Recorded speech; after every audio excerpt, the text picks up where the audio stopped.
Bonjour et bienvenue à tous sur cette capsule vidéo qui parlera des mouvements de translation. Vous savez qu'avant de décrire un mouvement, la première étape est de choisir le référentiel dans lequel nous voulons travailler. Donc c'est ce que l'on a vu en cours lors de la séance précédente. Et la deuxième étape consiste à donner justement des informations concernant la vitesse et l'accélération de ces objets.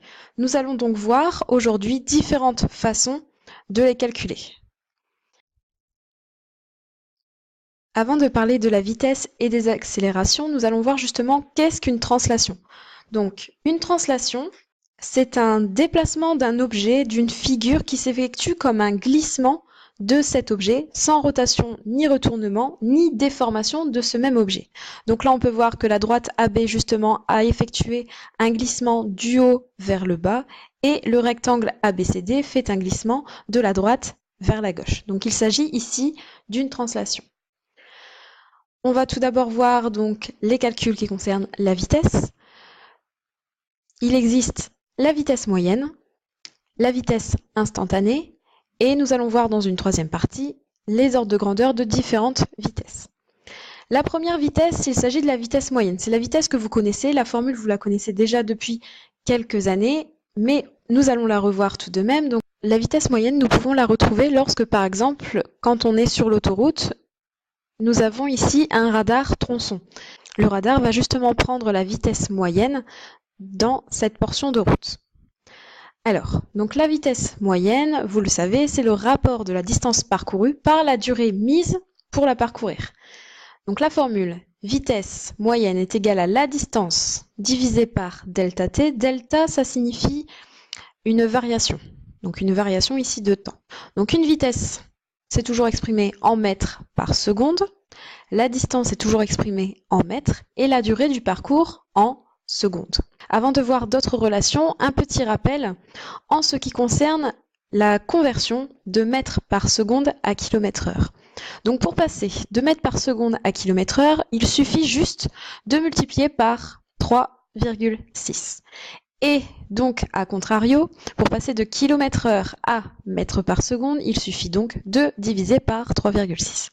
Explication, d'où vient ce facteur 3,6? Donc si nous voulons retrouver ce facteur, il suffit d'écrire que 1 km par heure. Donc c'est 1 km divisé par 1 heure. 1 km, ça correspond à 1000 mètres.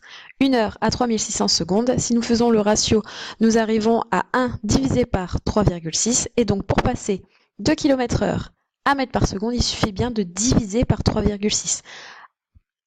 Et pour passer de mètres par seconde à kilomètre-heure, si nous faisons passer de l'autre côté ce facteur, cela revient donc à multiplier par 3,6. Une autre vitesse peut être calculée. Il s'agit de la vitesse instantanée. La vitesse instantanée, c'est celle qui est donnée à un point donné. C'est celle qui est par exemple affichée sur nos compteurs de voiture. Et c'est celle également qui est retenue par les radars fixes lors d'un contrôle. Donc, imaginons, nous avons une voiture qui ici est représentée par les points A0, A1, A2, A3, A4 et A5. Cette voiture donc se dirige de A0 vers A5. Pour avoir la vitesse instantanée, c'est-à-dire la vitesse en un point donné, donc si par exemple nous voulons calculer la vitesse au point A2 de la voiture, il suffit donc de faire la vitesse moyenne entre deux points qui l'entourent, donc c'est les points A1 et A3.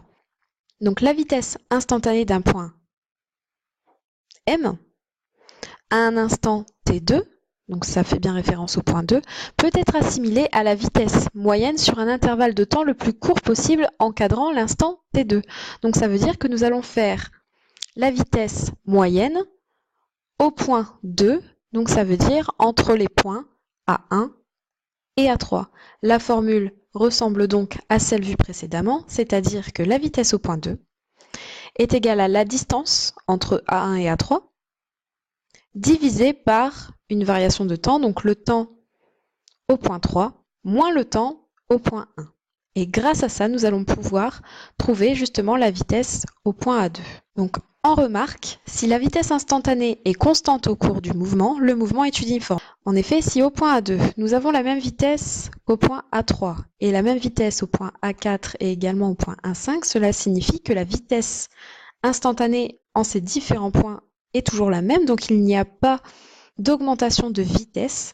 Donc ça veut dire que le mouvement est bien uniforme, parce qu'un mouvement uniforme signifie que la vitesse reste constante au cours du temps. Que faire de ces informations? Tout simplement, lorsque les valeurs de vitesse instantanée augmentent, que nous avons un mouvement rectiligne accéléré d'un objet. Au contraire, si nous avons des valeurs de vitesse instantanée qui diminuent au cours du temps, nous avons un mouvement rectiligne décéléré ou ralenti. Voyons maintenant des ordres de grandeur des vitesses. Alors, rapidement, donc, un promeneur se balade à une vitesse de 1 mètre par seconde, tandis que sur l'autoroute, donc la limite autorisée est à 130 km/h et nous trouvons ici que cela correspond à peu près 25 mètres par seconde. Un TGV en pointe peut se déplacer jusqu'à 100 mètres par seconde. Parlons maintenant de l'accélération. Donc, qu'est-ce que l'accélération? L'accélération, c'est dès qu'il y a une variation de vitesse.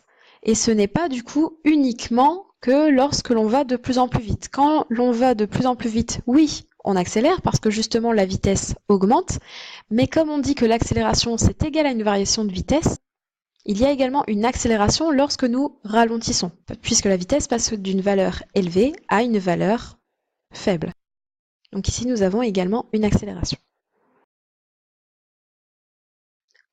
L'accélération dans la vie quotidienne, nous la retrouvons lorsque, par exemple, dans les montagnes russes, on vous dit vous allez prendre 2 voire 3 G dans cette montagne russe. Donc ça veut dire que vous allez subir une variation de vitesse importante.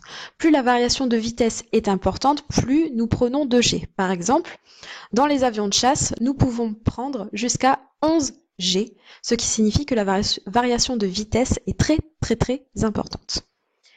Comment calculer justement les accélérations? Première remarque, si les vitesses instantanées sont constantes au cours du temps, ça veut dire que nous avons toujours la même vitesse. Nous ne subirons pas d'accélération, ce qui prouve que l'accélération ici sera égale à 0. Les accélérations, on peut les ressentir en voiture. Lorsque, par exemple, nous sommes en voiture à une vitesse constante, si l'on accélère, nous allons être plaqués, par exemple, dans le fond de notre siège. Ça veut dire que notre corps subit bien une accélération. Pareil, sinon, si l'on est, par exemple, à 90 km/h et que la voiture freine, notre corps sera projeté en avant, cela correspondant également à une accélération puisque la vitesse va varier. Donc pour un mouvement rectiligne, l'accélération correspond au rapport de la variation de vitesse par la durée de la variation. Donc tout simplement, maintenant je vous l'ai dit, donc les variations sont représentées par un delta, donc ici un triangle. L'accélération, c'est la variation de la vitesse entre deux points, divisée par la variation du temps entre ces deux mêmes points. V2 moins V1 divisé par T2 moins T1. L'accélération est en mètres par seconde moins 2. La durée de la variation, il s'agit d'un temps, donc c'est toujours en secondes, et la variation de la vitesse est en mètres par seconde. Donc ici, nous avons des mètres par seconde au numérateur, des secondes au dénominateur, donc des mètres par seconde divisé par des secondes, nous obtenons bien des mètres par seconde moins 2. Ordre de grandeur des accélérations. Donc rapidement, nous pouvons voir par exemple que un corps en chute libre peut avoir une accélération qui tourne autour de 10 mètres seconde moins 2. Alors maintenant, vitesse et durée. Si nous avons un mouvement qui n'est pas rectiligne uniforme, c'est-à-dire que nous avons une accélération qui est présente dans le mouvement d'un objet, nous pouvons déterminer la vitesse en un point donné d'un objet. La formule, la voici, il s'agit de la vitesse au point où l'on veut trouver justement la vitesse, qui est égale à l'accélération multipliée par le temps, par la variation de temps, à laquelle on ajoute la vitesse initiale. Donc la vitesse toujours en mètres par seconde, l'accélération en mètres seconde moins 2, la durée de la variation en secondes et la vitesse initiale, donc ça veut dire la vitesse de départ du mobile en mètres par seconde. Pour vous expliquer cette formule, un petit exemple, le voici.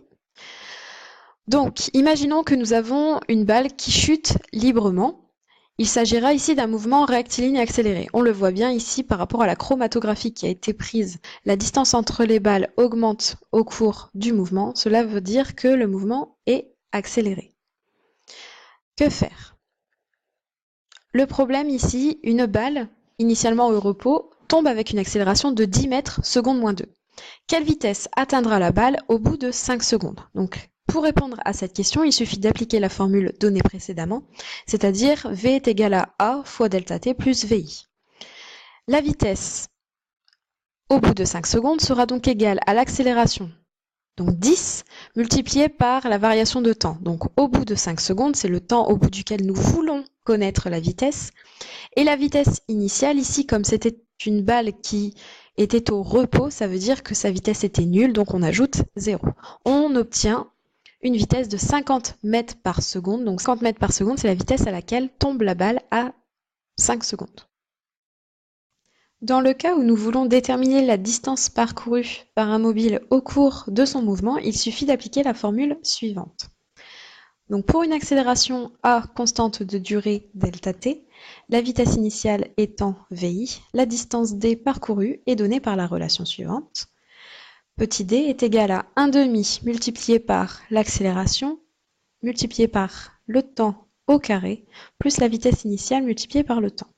Au niveau des unités, nous avons la distance parcourue qui est toujours en mètres, l'accélération en mètres secondes moins 2, le temps est ici en secondes, que ce soit dans cette partie-là ou ici, et la vitesse initiale est en mètres par seconde. Nous ferons de nombreuses applications en cours justement pour retravailler cette formule. Cette capsule est maintenant terminée, je vous remercie de votre attention et je vous souhaite une bonne journée.